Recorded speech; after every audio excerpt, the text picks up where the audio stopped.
जय महाराष्ट्र. नागरिकांच्या आरोग्याशी खेळ, भेसळयुक्त व मुदतबाह्य खाद्यपदार्थांचे सर्रास विक्री.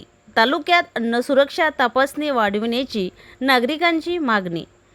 तालुक्यात भेसळयुक्त दुग्धजन्य पदार्थ, मुदतबाह्य खाद्यपदार्थ आणि निकृष्ट दर्जाच्या वस्तूंची खुलेआम विक्री होत असल्याच्या तक्रारी सातत्याने समोर येत आहेत. मात्र अन्न व औषध प्रशासन विभागाकडून प्रभावी कारवाई न झाल्यामुळे नागरिकांमध्ये तीव्र नाराजगी व्यक्त होत आहे.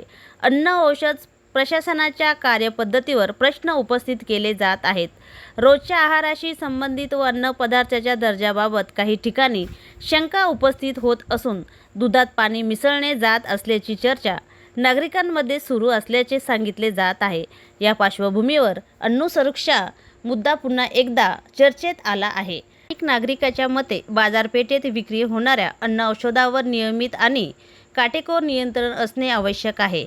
केवळ तारीख तपासणी न करता प्रत्यक्ष बाजारपेठेत जाऊन नमुना तपासणी, छापेमारी आणि गुणवत्ता तपासणी मोहीम वाढवण्यात अशी मागणी जोर धरत आहे.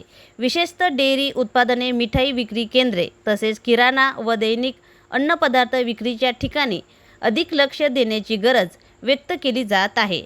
अन्न नमुना व तपासणी पथके आणि नियमित देखरेख वाढवण्याची अपेक्षा व्यक्त केली जात आहे. भेसळमुळे अनेक आजार होण्याची शक्यता असते.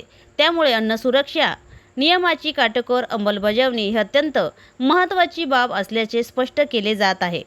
तालुक्यात अन्नपदार्थांच्या गुणवत्तेबाबत जागरूकता वाढत असून नागरिकांकडून अन्न सुरक्षा व्यवस्था अधिक मजबूत करण्याची मागणी सातत्याने होत आहे.